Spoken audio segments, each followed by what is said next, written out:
अपने आत्मा के ज्ञान को याद करो, रुक जाओ, स्थिर हो जाओ, एक एक मिनट, एक एक सेकंड के लिए।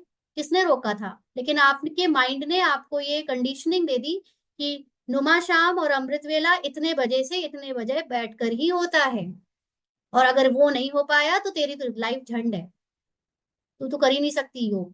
इस सारे हाइपोक्रेसी से निकलो, ये सारी झूठी धारणाओं से निकलो।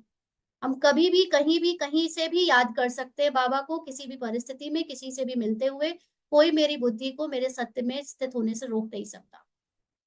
इसकी प्रैक्टिस आपको करनी होगी। ये परिस्थिति इसीलिए आई तो क्योंकि अब वो समय गया कि आप बैठ कर 1 घंटा नुमा शाम करोगे या अमृत वेले में एक एक घंटा करोगे। अब वो जीवन अगर जी रहे हो तो उसमें कोई खास बेनिफिट होने नहीं वाला।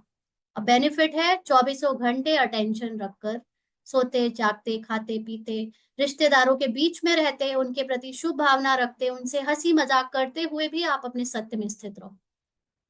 किसी से कोई दूरी नहीं बनाने की जरूरत है, किसी से कोई कटने की जरूरत नहीं है, किसी के प्रति बुरे संकल्प करने की जरूरत नहीं है। आप सिर्फ कम अपने अंदर अटेंशन रखो। बुरे संकल्प तो नहीं आ रहे, डर के संकल्प तो नहीं आ रहे, किसी से घृणा के संकल्प तो नहीं आ रहे।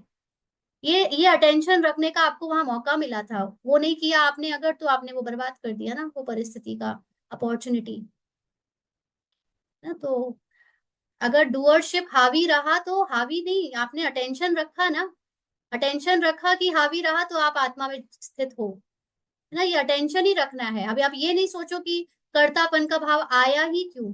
अरे आया, आपने अटेंशन तो रखा ना। तो ये आपका जागृत अवस्था में काउंट हो गया, आपकी आत्मा की स्थिति में काउंट हो गया। आपके अंदर जितनी बुराइयां निकली अगर वो आपने नोटिस करी हैं तो आपकी उसमें काउंट हो गई योग में, क्योंकि आपको अपना सत्य भी तो पता है। वो अलग बात है उस समय आपने याद किया या नहीं किया। ठीक है जी।